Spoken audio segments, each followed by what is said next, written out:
Hey everyone, it's Susan Pierce Thompson and welcome to the weekly vlog. I have a question that's been sent in from a woman named Faith, and she says, "Hi Susan.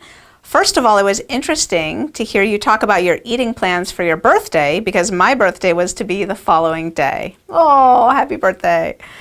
You said in your birthday video that we could ask a question if there was something we'd like addressed. So yes, as I listened to your videos about why we can't lose the weight and keep it off, I kept thinking about my sister, who has had a very brittle case of type 1 diabetes for 50 plus years. Any stressor can mess up her sugar levels, and likewise, she often gets insulin reactions during which she is frantic for sugar and keeps a jar of chocolate chips handy for such occasions. Naturally, she is obese and cannot seem to slim down no matter what she tries. In your Bright Line eating plan, are there any guidelines for someone with such severe insulin reactions? I need to slim down too, but did not register for the boot camp because a family member is currently dying, and I didn't think I would be able to be present for all of the sessions.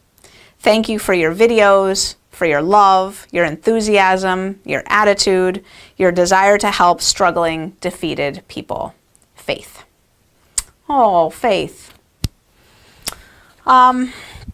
Well, first of all, my heart goes out to you and your family member who's dying and to your sister. So lots of love to all of you.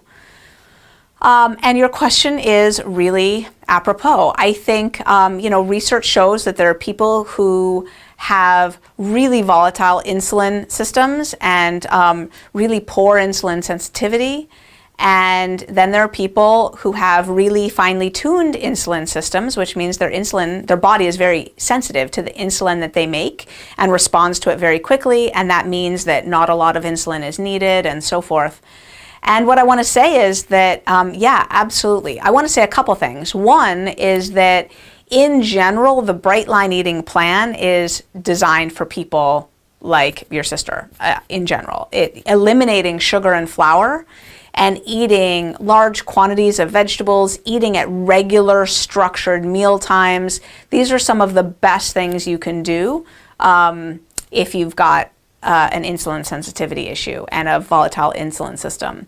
I remember hearing from one person who was a type 1 diabetic that the Bright Line eating food plan worked so well for them that they were able to get off of insulin completely because the actual food produced exactly the right amount of glucose in such a perfect arc that from meal to meal, their blood sugar just stayed steady and they didn't need any insulin. It was just a miraculous story. Anyway, I don't think that's the case for all type 1 diabetics, but I did hear that. And I think in general, diabetics, both type 1 and type 2, respond really well to the Bright Line eating food plan. In terms of type 2 diabetes, almost all type 2 diabetics that I've seen get off their medications and, it really basically heals their type 2 diabetes. I hear some people say diabetes never gets healed, but anyway, they have the manifestations of a fully healed system.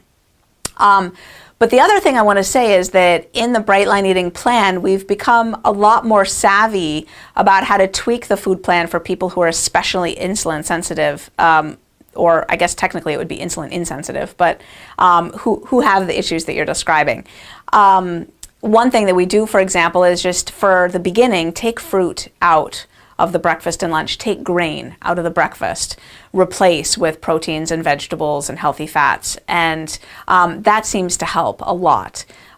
We also have a health coach on staff, an RN, who works closely with people who've got medical challenges, makes sure that they're talking with their doctor and stuff, but just is really knowledgeable about how to tweak the Bright Line eating plan in certain cases. So we do a lot to help people who have specific challenges. And in my experience, what your sister is going through, although it is somewhat unusual in that she's got type 1 diabetes, which in this day and age, of course, most people who have diabetes have type 2 diabetes. The solution for it is actually more garden variety than you might think. It's about eliminating sugar and flour, getting your quantities in check, eating at regular meal times 3 times a day, getting the support and the structure and the guidance that you need to be able to do that, and then working with your doctor to watch your medications and titrate them down as your body gets healthier and healthier and healthier. So even though your sister's got kind of an extreme case, I actually think that the system we've got set up in Bright Line Eating would work really, really well for her. So that's my prediction. It was sweet to hear from you, Faith. Thanks for writing in.